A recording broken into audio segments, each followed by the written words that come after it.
A very good afternoon to all of you. Today we will see biochemical parameters. In that, first we will see blood sugar. So the blood contain a certain amount of sugar to provide energy to the body to perform various functions.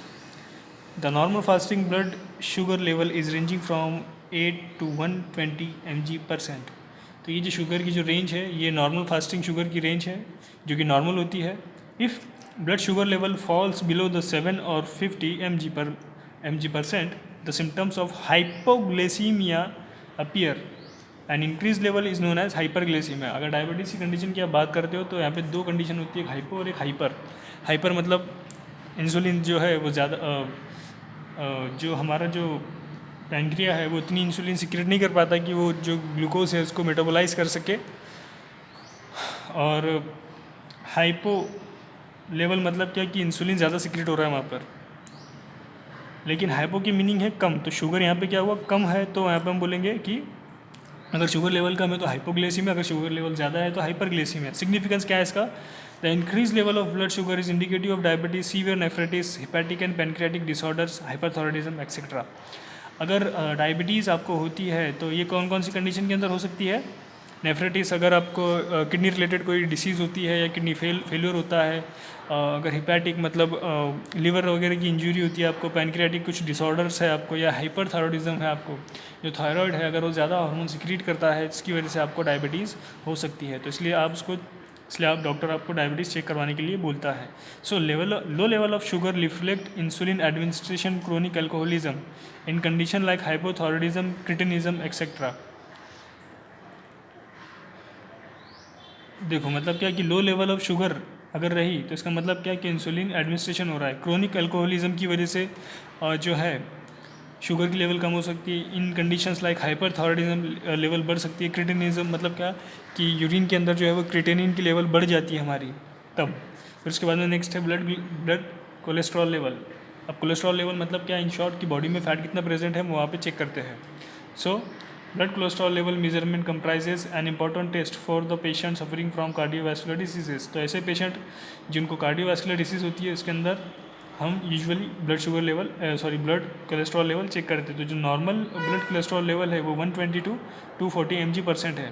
It is directly related to the with aging and reaches 280 to 300 mg amount 70 years old people. जैसे जैसे आप ageing होती है, जैसे जैसे आपका body weight बढ़ता है वैसे वैसे ये रेंज जो है वो बढ़ती जाती है. और जो कोलेस्ट्रॉल की लेवल है वो 280 to 300 mg हो जाती है, जो कि यूजुअली जो है वो एल्डरली पीपल्स जो होते हैं उनमें देखने को मिलती है हमको.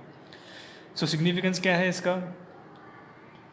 तो कोलेस्ट्रॉल है ये ऐसे नहीं बोल सकते कि कोलेस्ट्रॉल अगर हम आपको चेक करना है तो आपको उसके जो हमारे लिपोप्रोटीन्स होते हैं अलग अलग हमारी बॉडी में उसको चेक करना होता है, और वो इंडिकेट करते हैं कोलेस्ट्रॉल लेवल. तो उसमें सबसे पहला है लो डेंसिटी लिपोप्रोटीन.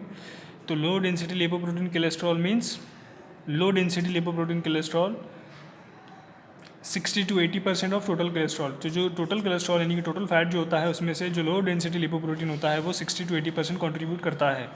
उसके बाद में हाई डेंसिटी लिपोप्रोटीन कितना, 25 to 40% of total cholesterol level. तो ये जो लेवल होती है ये लेवल ब्लड कोलेस्ट्रॉल लेवल होती है. उसके बाद में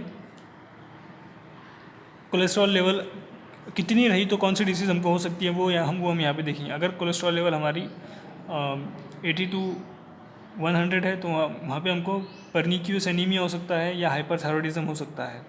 अगर वो 300 to 400 है तो कोरोनरी डिसीजेज लाइक एथेरोस्क्लेरोसिस हो सकता है वहाँ पर हमको. अगर वो 400 to 500 है तो डायबिटीज़ हो सकता है. अगर 500 to 600 है तो ऑब्स्ट्रक्टिव जॉइंटिस हो सकता है. और अबव 600 है तो फिर वो नेफ्रोसिस हम उसको बोल सकते हैं.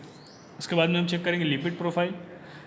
अब वो जो लिपिड प्रोफाइल है और जो कोलेस्ट्रॉल लेवल है दोनों चीज़ें अलग अलग होती है, लेकिन लिपिड प्रोफाइल के अंदर the patient who are at high risk of cardiovascular disorders essentially to know the status of level of lipid profile, which consists of the measurement of cholesterol, triglyceride, low and high density lipoproteins, and risk ratios such as cholesterol, high density lipoprotein, low density lipoprotein, and high density lipoproteins. So estimation. अब estimation कैसे करेंगे हम? जो serum total cholesterol है वो 120 to 240 है। इसी तरह से उन्होंने दूसरे जो पैरामीटर्स दिए हैं, triglyceride level, high density lipoprotein, low density lipoprotein, very low density lipoprotein, तो इसकी उन्होंने नॉर्मल वैल्यू दी है यहाँ पे। If in general increase in lipid profile show hyperlipoproteinemia, अगर ये जो लेवल है वो इंक्रीज़ होती है तो हम यहाँ पे कहेंगे कि हाइपर प्रोटीनीमिया वहाँ पर हो सकता है। उसके बाद में नेक्स्ट हम देखेंगे क्या, significance in alcoholic cirrhosis the lipid profile is remain on higher side. अगर आप ज़्यादा अल्कोहल कंजप्शन करते हो तो आपकी लिपिड प्रोफाइल जो है वो इंक्रीज़ हो सकती है। The low density lipoprotein value is found to be higher in case of atherosclerosis, impaired glucose tolerance and acute relapsing pancreatitis. तो ये जो डिसीजेज है लाइक इम्पेयर्ड ग्लूकोज टॉलरेंस, जो डिसीज़ होती है एथेरोस्क्लेरोसिस, इसके बाद में रिलैप्सिंग पेनक्रियाटिस, तो इसके अंदर जो आपका लो डेंसिटी लिपोप्रोटीन की जो वैल्यू है वो बढ़ जाती है। इसके बाद जो ट्राइग्लिसराइड लेवल है वो हाइपरथायराइडिज्म के अंदर और कोरोनरी हार्ट डिसीजेस के अंदर क्या होती है, बढ़ जाती है। उसके बाद इसी तरह से जो लो डेंसिटी लेवल और हाई डेंसिटी जो लेवल का जो रेशो होता है तो इंक्रीज़ होता है ये लो डेंसिटी लिपोप्रोटीन और हाई डेंसिटी लिपोप्रोटीन का जो रेशो है वो इंक्रीज़ होता है in the situation of diabetes. So serum की जो एंजाइम है, अब सीरम के एंजाइम कौन कौन से हैं, जैसे कि हमारा जो ब्लड है, ब्लड से जो सीरम आइसोलेट होता है उस आइसोलेट सीरम के कौन कौन से एंजाइम है तो वो हम यहाँ पे देखेंगे। It is an also important cause to diagnose few diseases, तो इसको डायग्नोज करके भी हम बता सकते हैं कि हमको कौन कौन सी डिसीजेज वहाँ पर हैं। तो despite the presence of enzyme in fractional amounts, they may be release in large amount on tissue damage. Some of the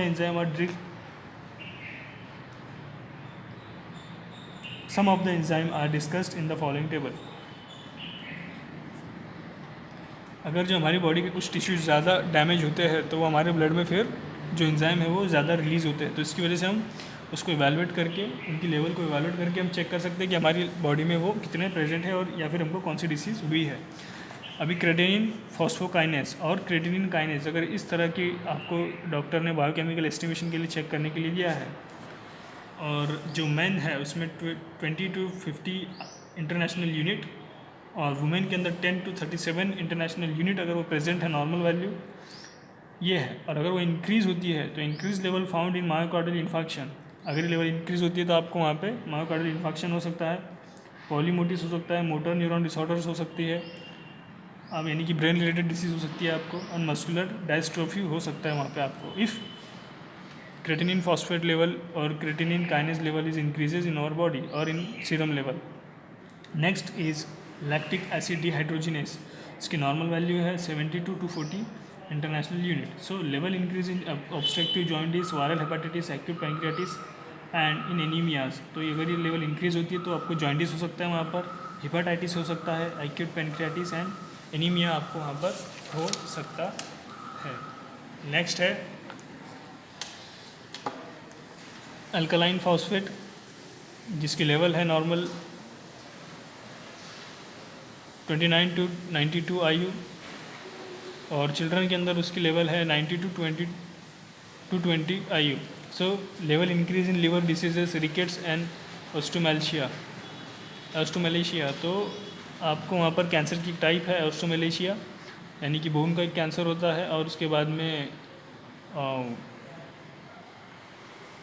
liver diseases आपको वहाँ पर हो सकती है। सीरम ग्लूटामेट जो SGOT लेवल जो होती है, मेन के अंदर 0 to 40 IU होती है और वुमेन के अंदर 0 to 30 होती है। अगर ये लेवल इंक्रीज़ होती है तो डायबिटीज़ आपको वहाँ पर इस्चेमिक हार्ट डिसीजेस हो सकती है, जॉन्डिस हो सकता है, वायरल हेपेटाइटिस हो सकता है। उसी तरह से जो नेक्स्ट है वो है सीरम ग्लूटामिक पायरुविक एसिड, जो SGPT लेवल है वो 5 to 35% होती है, IU होती है। अगर ये लेवल इंक्रीज़ होती है तो आपको हेपेटाइटिस या हेपेटाइटिस डैमेज हो सकता है।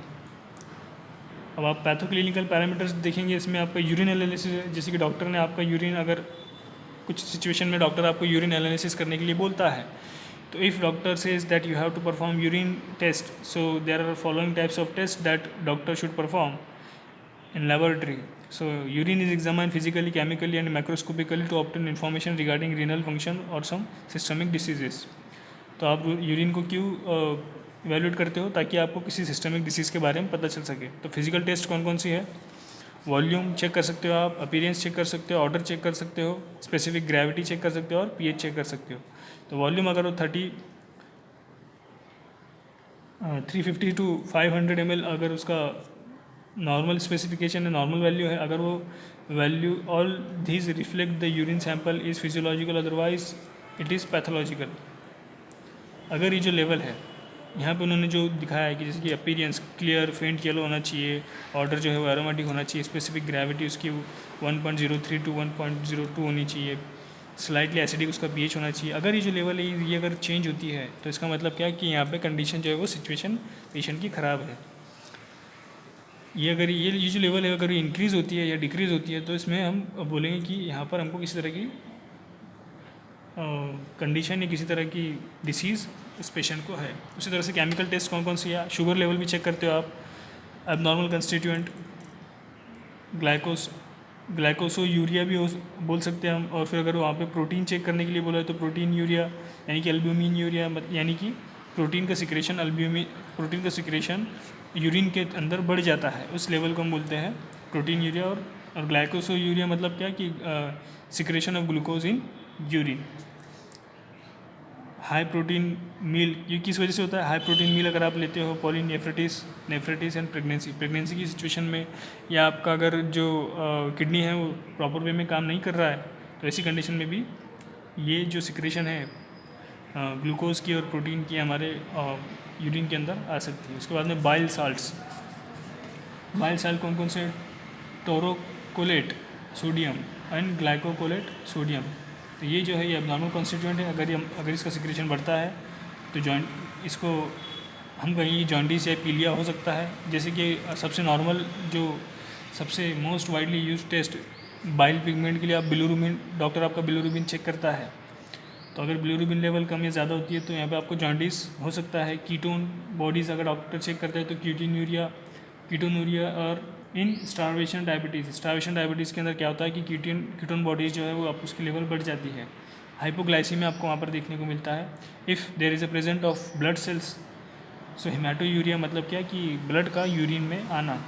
Haemolysis due to poison kidney diseases, cancer etcetera. तो किस कंडीशन में होता है ये कि अगर आपकी किडनी पॉइजनस हो जाती है किसी सब्सटेंस को लेने की वजह से, या अगर कैंसर जैसी सिचुएशन है तो इस तरह से की सिचुएशन में ये कंडीशन हो सकती है। उसके बाद में माइक्रोस्कोपिक टेस्ट देखेंगे हम कौन कौन सी है।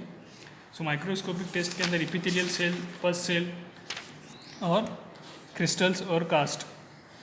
तो ये जो इसके नॉर्मल होते, ये नॉर्मल लेवल होती है इनकी। अगर ये लेवल बढ़ती है तो आपको वहाँ पर किडनी की जो डिसीजेज है वो देखने को मिल सकती है ज़्यादातर। रीनल कैल्कुलाई देखने को मिलता है। और अगर कास्ट की लेवल अगर इंक्रीज़ होती है आपके बॉडी में तो रीनल इरिटेशन हो सकती है वहाँ पर आपको, कॉजेज इंक्रीज अमाउंट। अगर कास्ट की लेवल इंक्रीज होती है तो रीनल इरिटेशन वहाँ पर आपको हो सकती है। Next is stool examination. So in stool examination it is also examined in similar fashion of testing as physical, chemical and microscopic to evaluate GIT disorder and infection disease। तो ये जो stool का जो एग्जामिनेशन है किस लिए करते हैं हम, ताकि आप GIT की जो डिसऑर्डर्स है वो चेक कर सकें। तो इसके अंदर भी आप पहले उसका नेचर, उसका कलर, उसका ऑर्डर और उसका म्यूकस आप चेक करते हो। यानी कि उसका नेचर मतलब वो सेमी सॉलिड होना चाहिए, कलर उसका ब्राउनिश होना चाहिए, ऑर्डर उसका कैरेक्टरिस्टिक्स होना चाहिए और म्यूकस वेरी लेस अमाउंट उसका होना चाहिए। लेकिन अगर ये सब चीज़ें चेंजेस होती है, फॉर एग्जांपल अगर सेमी सॉलिड जो नॉर्मल वैल्यू चेंज होता है तो liquid form is in pathogenic bacterial and amoebic infection. अगर वहाँ पे वो सेमी सॉलिड की जगह पे लिक्विड होता है तो हम बोलेंगे कि यहाँ पे उसको माइक्रोबियल इन्फेक्शन हुआ है। इंटरनल हीमोरेज में चेंज द कलर। अगर वो इंटरनल हीमोरेज मतलब अगर इंटरनल ब्लीडिंग होती है तो वो कलर वहाँ पर जो है उसका चेंज होता है।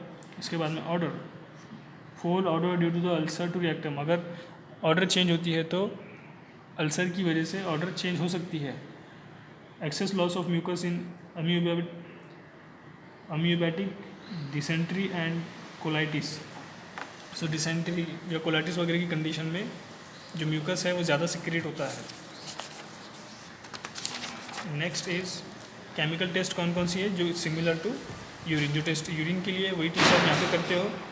माइक्रोस्कोपिक टेस्ट के अंदर आप सेल्स को इवेलुएट करते हो। इसके अंदर आप ये पता लगाते हो कि एमोबिक डिसेंट्री तो नहीं है, mucus, pus cells, RBCs bacillary dysentery, pus cells and macrophages, इस तरह की कोई कंडीशन तो नहीं है, वो आप यहाँ पे इवेलुएट करते हो। And the next is parasites and eggs. अगर आपके पेट में, जिसको डॉक्टर सिंपल लैंग्वेज में कीड़े बोलते हैं, पेट के कीड़े, तो वो अगर चेक करते हो आप, तो various protozoas like E coli and worm जो होते हैं वो आप यहाँ पे चेक करते हो। Third one is cerebrospinal fluid analysis. So we will discuss in next lecture. Thank you.